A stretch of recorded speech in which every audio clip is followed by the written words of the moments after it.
It was in 1973 that Jim Croce was ready to leave the music industry for good. His lifelong dream of becoming a touring musician had become one that he'd begun to regret pursuing. As he sat alone in his green room, he penned a letter to his wife, sharing his intention to leave it all behind and return to a simple life alongside her. But nobody could have predicted the devastating circumstances that this letter would be delivered under. You see, the story of Jim Croce is one of resilience and determination, someone who would never take no for an answer, but as I'm sure a lot of you watching will already know, it doesn't have a happy ending. In order to understand the true extent of Jim's desire to quit music, we need to go all the way back to when the career of a young James Joseph Croce began. Growing up in an Italian-American family in South Philadelphia, Jim was a bright kid. Encouraged by his parents, he worked his way through education and secured himself a spot at Villanova University in 1960. He seemed to just be coasting through school, well on his way to living a nuclear standard lifestyle, as I'm sure was expected of him, it being 1960s America. This didn't excite Jim though, not in the way that music seemed to. You see, Jim had been playing the accordion since he was just 5 years old, and as he grew up he taught himself how to play guitar, something that he absolutely loved doing. It was during his time in college where he took this to the next level when he joined the Villanova Singers and the Villanova Spires, eventually going on to lead the Villanova Singers. This group would perform at frat parties, coffee houses, neighbouring universities, basically anywhere they could get booked. He was hooked, and he would play anything that people wanted to hear. This could have been blues, rock, a cappella, railroad music, whatever the audience wanted, he wanted to give them. Not only that, but he wasn't picky about his audience. In fact, his group, the Singers, were invited to perform in Africa, the Middle East, and Yugoslavia as part of a foreign exchange program. Something that Jim remembered fondly, saying, "We just ate what the people ate, lived in the woods, and played our songs. Of course, they didn't speak English over there, but if you mean what you're singing, people understand." The beginnings of a music career weren't the only significant thing to happen to Jim during his time in college, however, as it was a young woman, Ingrid Jacobson, who in 1963 became acquainted with Jim after he was judging a folk music hootenanny. The two fell for each other immediately, bonding over their shared love for music. These college years, while formative for anybody, absolutely defined Jim Croce. He had developed his passion for music, found a newfound passion in performing, and met the woman who he knew he wanted to marry. For a young man with little direction other than that of heading towards a standard nuclear family, these were a few spectacular years for Jim, and he graduated in 1965 with a social studies degree. But of course, as exciting as this all was, I'm sure we can all tell that the 1960s were a very different time, and being a professional musician wasn't exactly the most respected career. Everybody around Jim expected him to use his degree to find a job and settle down with Ingrid. Jim's parents were by far the biggest proponents of this. They did not want him to be a singer, but instead of just outright forbidding him, they did something kinda sneaky to try and put him off the idea. You see, it was the year following this that Jim and Ingrid got married, and Jim's parents gave him a pretty unconventional but well-received wedding present. $500, or just shy of $5,000 in today's money, with one condition. He had to use that money to record and produce the entirety of his first album. This seemed like a great gift, and with that money, Jim went on to press 500 copies of his first album, Facets. This, however, did have an ulterior motive. Jim's parents believed that he could never make it as a musician, so they gave him that money, expecting him to produce an album, have incredibly poor sales, and be so disheartened that he gives up the dream of being a musician. The joke was on them though, because it didn't take long for all 500 of those copies to sell. These were largely to patrons of bars that Jim and Ingrid had already been performing in. As you can imagine, the couple were emboldened by this success, and they decided they would pursue a career as professional musicians. Not before Jim would enlist in the Army National Guard in order to avoid being drafted into Vietnam. In fact, this was such an abrupt decision that he left for duty a week after their honeymoon. He put up with the hardships of basic training twice and then did his time and left. He wasn't a big fan of overbearing authority, it's fair to say. So, from the mid-60s to the early 70s, Jim and Ingrid performed together as much as they could. They started with covers and over the years began to add their own songs to their repertoire. They lived a simple life together, performing at small venues, and Jim even managed to land himself a regular gig at a steakhouse known as the Riddle Paddock. This seemed to be a direct continuation from Jim's college performances, as again, he played whatever people wanted to hear. This could be blues, country, rock and roll, folk music, whatever was most popular with the audience, he would play. It should be clear by now, as much as he was a good singer, he was a fantastic showman. The joy for Jim seemed to be on entertaining the live audience who were in front of him, not necessarily on creating music. His focus was not really on a new album at this time, it's fair to say. But it was in 1968 when this would change. Record producer Tommy West, who was also Villanova alumni, encouraged the couple to move to New York City to try and make it big. They took his advice and they moved to the Kingsbridge section of the Bronx. This was where they would work on their next album, Jim and Ingrid Croce.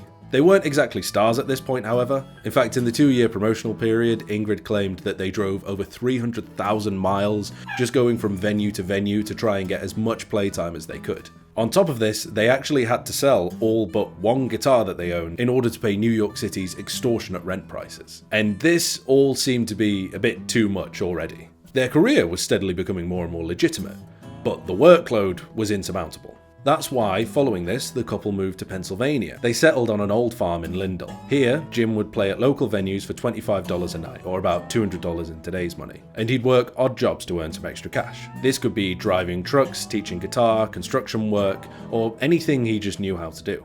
And Jim was a skilled man. I mean, he knew how to find this work. He was just without a career that he was really satisfied with. Little did Jim know, however, this part of his life that felt like a setback or a slump would actually inspire some of his songs that are now the most popular. A good example of this is Working at the Car Wash Blues, probably in the top 3 of his most iconic songs, but that experience he could only gain from effectively being forced into doing a job that he didn't really like because he was pursuing his dream. It seems so obvious now, but the authenticity that we, the viewers, hear in his music bleeds through when you think about his life as a young 20-something trying to get his foot through the door of anywhere and constantly being set back just working wherever he could. Eventually, after all the uprooting and moving, the couple went back to Philadelphia, at which point Jim decided he would become what he considered a productive member of society. He said, "I'd worked construction crews, but I'd been a welder while I was in college, but I'd rather do other things than get burned." This meant for Jim a job at the Philadelphia radio station WHAT, or WHAT, I'm not quite sure, where he would translate commercials into soul in his own words. "I'd sell airtime to Broncos pool room and then write the spot. You want to be cool and you want to shoot pool? Dig it." This didn't mean he wasn't still writing his own music, however, as it was in this time of Jim's life, 1970, that he would meet a man who would change everything for him. I'm going to Google how to pronounce his name. Maury Muehlhausen, which I think is how you pronounce his name, sorry if I'm getting that wrong, was a classically trained pianist and guitarist, and of course the two hit it off. They decided to collaborate musically. Initially, Jim backed Maury on guitar, but gradually their roles reversed, with Maury adding lead guitar to Jim's music. And this music was better than ever. Yeah, sure, he was good before, but now he was making hits that any reasonable record label could get behind. But while Jim continued his professional development, Ingrid had some news for him. She was pregnant. This, of course, was great news for the young couple. And not only that, it was actually the catalyst for Jim to try once more to become a professional musician. This was because he thought that the money that would come from this would be enough to provide and really support his family.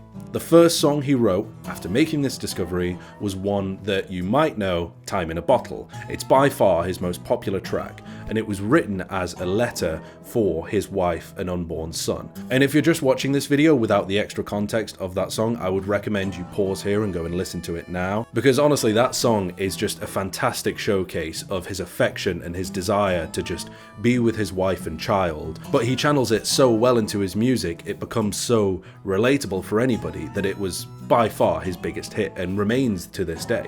In 1971, following the birth of Adrian James, or AJ Croce, Jim decided it was time to hit the road again and take his music to the world, while Ingrid stayed home to take care of their newborn son. All it took was one cassette of his songs that he sent to a friend of his from New York City in the hope that he would be able to get some sort of record deal. And just like that, he was in. ABC Records wanted Jim, and it was in 1972 that he signed a 3-record deal with them, releasing You Don't Mess Around with Jim and Life and Times. Now, all of this has happened pretty quickly, so I'm just going to break into the script here. I think it's important to mention the difference between how he was creating before and how he was creating now. As much as we can listen to this and understand, well, this is Jim Croce, he's an incredibly popular musician, I'm sure he was selling out crowds. He was playing to bars and coffee houses. It was really small venues. It was only after this record deal that he really took off. And I mean, he did. It was overnight that he went from being this local guitarist who was just very popular, everybody knew his name and liked him, to now being a professional singer-songwriter. He really was becoming a household name, and him and Maury went on tour, playing at college campuses, coffee houses, folk festivals, again, anywhere where they could get an audience, but now the crowds were much bigger. What's more, he'd gone international. In fact, in February of 1973, Jim and Maury embarked on a European tour. They performed in London, Paris, Amsterdam, Monte Carlo, Zurich, and Dublin, all to positive reviews. Jim's television career also gained a bit of momentum. He performed on The Midnight Special, and he even co-hosted The Helen Reddy Show. His career reached a high point when his single Bad Bad Leroy Brown reached #1 on the American charts. And again, another side note, Bad Bad Leroy Brown was actually written during Jim's time in the American Army Reserve, whatever it was, about somebody who was in there. You see, he wasn't the type of person to act tough or to try and big himself up, but if you listen to Bad Bad Leroy Brown, it paints this image of this really just kind of grossly overbearing and slightly scary person. And when you hear it from the perspective of somebody like Jim, who, yeah, you know, he was a big guy and he could handle himself, it really does show the fact that that was a real person he was talking about, the level of description that he was able to get, because it paints this incredible image in your head. Despite this success, however, his financial situation was not enviable. A whole lot of his earnings were actually going back to repaying a sizable advance that he'd received from the record company. And while these performances may have been personally fulfilling, they absolutely weren't paying the bills like Jim expected them to. This financial situation left Jim in a tough spot, one that inspired yet another move, this time to San Francisco. This decision was to provide some stability, and they intended to have this as their last move for a while. The couple agreed that next time it was possible, Jim was going to take a bit of a break from the music industry and from the celebrity world and spend time really bonding with his new son AJ and just having some more quality time with his wife. Yes, he had achieved a true dream of worldwide success, but he'd done it alone. Being a broke musician suited him when it was him and his wife hitting the road, spending all day together, but now he was alone. He just wanted to be home with his wife and son. For most of his adult life, Jim and Ingrid were totally inseparable, sharing a love that few people ever seemed to find. But now he had to be away from his family in order to provide for his family, and this just ate him up inside. Of course, his financial situation would have gotten better given his new status, but he didn't want to wait. That's why, at this time, Jim wrote Ingrid that letter. He didn't want a break. He wanted to leave it behind. Once his short Life and Times tour was over, his intention was to return home permanently to live with Ingrid and AJ. He told her he'd decided he was going to quit music and he was going to write short stories and movie scripts to get by, in order to withdraw from the public eye. Before this letter could be delivered, however, the cruel hand of fate intervened. On the 20th of September, 1973, after his performance at the Northwestern State University in Natchitoches, Louisiana, Jim and Maury, alongside their manager, booking agent, and comedian George Stevens, boarded a chartered plane that was to take them to their next venue at Austin College in Sherman, Texas. This wasn't unusual, as the life of a touring musician requires taking flights every day, as I'm sure we're all aware. Their pilot was Robert N. Elliott, very well-versed pilot with over 14,000 hours of flight time. But he was not a young man. That day, for whatever reason, presumably difficulty finding transport, he had to run 3 miles from his motel to get to the airport to make it in time for the flight. As a 57-year-old man with coronary artery disease, this was no small feat.